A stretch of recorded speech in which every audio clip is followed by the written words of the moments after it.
We play a lot of games Imagine that. for entertainment. Board games. We play Monopoly. Not lately, but we could. Not lately, but we have the capability of doing it. We have the means. Right? We have the plastic technology. We have the fake cash. Right. There are all kinds. We have the fake money. We have the buy fake stuff. Yep. Any other board games that come to mind? I mean, let's see. So, Splendor. Splendor's a good game. Splendor was a real temporal game for me to start to learn. Yeah. It's what you young kids do before COVID, when you'd get together and play board games. All kinds of different names. Yeah. All kinds of different themes. That's when you wanted to imbibe either with a beer or a blunt or something, and basically you're just playing games, and it's fun. Yeah. Splendor, I do like it. I do, yeah. Because you have to play like 4 steps ahead in order to navigate where you go. Right. In order to get blocked off by your loved one. And then you have to develop a whole new strategy 4 moves ahead. Yep. Ryan likes to play chess. And I was just going to bring that up too. Yeah. Right. Well, beat me to it. What do you like about chess? Well, it's one of the oldest strategy games ever created, and it still holds up. Sure. There's plenty of chess tournaments even that are shown on Twitch. There are, different ways to study different moves. It's just one of those things where you may be better than someone, but that person could still beat you if you don't plan enough ahead. One missed chance. Yeah. Right. That's enough to take down a master and to elevate kind of a new champion. Right. So, I understand. What's your advice to people that always want to play chess? It's more of a mental sport, I guess. Yeah. What's your advice to people that say, "Oh, I always wanted to play chess, and there's no better time to learn, but I know nothing about it, and I have no idea to even how to get started"? Well, you remember when we were back in Portland and I bought that chess set that also had the cards with them? Basically, the cards explain what the pieces do. Mm-hmm. And basically, just get a beginner chess board like that and just play with somebody else. You got to obviously learn the exact rules of chess, but once you know them, though, it's real easy to follow, and you notice how strategy is definitely based on how many steps ahead can you be in front of the person ahead of you. How many levels ahead can you get? Yeah. And if you while forming a noticeable strategy, like can you flank them on one side? Can you diagonal them on another side? Can you do like if you can keep all that in your head? Do you think? And it can honestly, it's kind of one of those things where it kind of shows your strategic thinking. Do you think that each time you play chess, you get better, even if it's incremental? Yeah. Yeah, I actually do. Do you get to the point where you dream it when you go lay down in bed and try to go to sleep? No, not quite. But then again, I haven't been playing, chess as much. Well, the reason I asked that question is like with video games, first-person shooter. After a while, I dream it. Yeah. I dream it.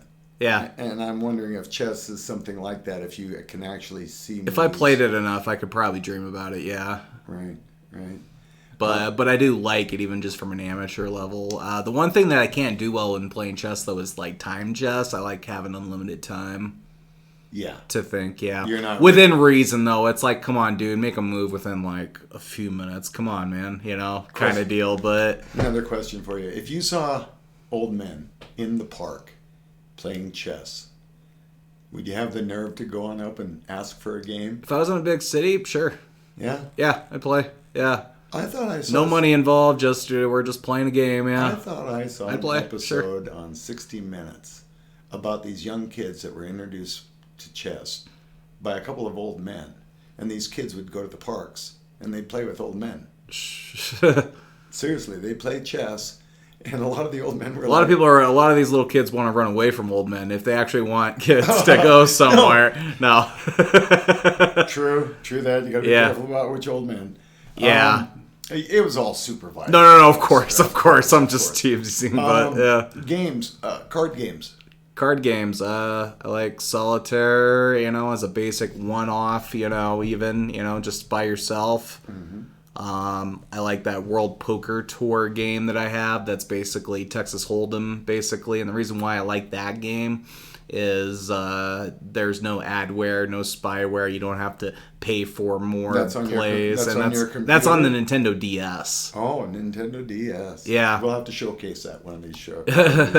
It's just a cool game. Like the AI isn't anything great or anything fancy or anything, but it's chargeable, it's portable, and it's fun. Still plays. It's fun, and if you need to kill an hour without having to, kill other things, like in a first-person shooter or something, there you go. Because there are times where I do want a game and be in that adventure game and be in that action game. Then there are other times where it's like, I got an hour to kill, but I don't want to be too aggressive. So, that's... Right. So gamble. No. Yeah, take up gambling. Take up gambling. Yeah, that penny... It's yeah. That much better for you. That coin jar. No. That coin jar that I prompted you to start filling in there. Rate it. No. Penny ante poker. Penny ante poker. Keep it to penny ante poker, and you'll still keep your friends at the end of the game. But what other card games? We play Rummy. Yep. Rummy. There's so many different variations of the game Rummy, but it's basically the same thing, only different. Sure. But for getting around with your family and playing a game, someone keeps score. What simpler way to interact with your family than something lame? Come on, kids, let's go do this. Dad. Right. Or, Mom, Dad, will you play us this? It's like, no. Shoots and ladders. It's like, if you're a parent and your children are older, how many times have you played Shoots and Ladders? You always put a good face on. It is technically a board game. Fun for all, up to about your 1,000th time. That's kind of how I feel about the game Sorry. Sorry, I'm so sorry. The game Sorry, after playing it like 1,000 times, right. But I don't know if I can play that game again now. How many times have we play? I played it, but it's a simple game and it works. When you and your brother were young, one of the very first card games that both you learned was cribbage. Yeah, definitely. Cribbage is an ancient game. It's been played for hundreds and hundreds of years. Sure. And it is quite a relatable game. My next door neighbor lady, who she and her husband owned a bar, she asked me one summer, "Hey, do you play cribbage?" And I had never heard of it. Mm-hmm. And she goes, "Well, I'll tell you what. Come on over here. Sit in this chair. We're outside. Had a table." She goes, "This is cribbage. It's based on 15s." And I said, "Okay, it looks terribly difficult." And she goes, "Not once you get the hang of it." And she says, "The benefit of this, especially at your age," I was 12 at the time. She goes, "It'll make you faster than hell in math. And that'll help you in school." And I said, "Okay, all right." And you know what? She was right. She was probably right. You can group numbers from having experience playing cribbage. Twos. You can group your numbers in all kinds of different combinations and do math real fast. That's kind of like the kids in The Wire learning math from rolling dice, basically. Like their teacher teaches them odds for craps. Yeah. It's a great teaching tool. So, yeah. But probably not the most healthy way, of course, and obviously it's like, well, for your own benefit, you want to keep it to penny ante. Yeah, no, for sure. No matter what gambling game you have, if you're going to be friends at the end of the game, you should keep it to penny ante. Right. When you play cribbage or we play rummy or something, I'm willing to lose it if I go and gamble. If I go and gamble, though, just a serious point in gambling. I'm not saying anyone should or shouldn't gamble. You're an adult. But if you do gamble, but at the same time, be willing to lose it all.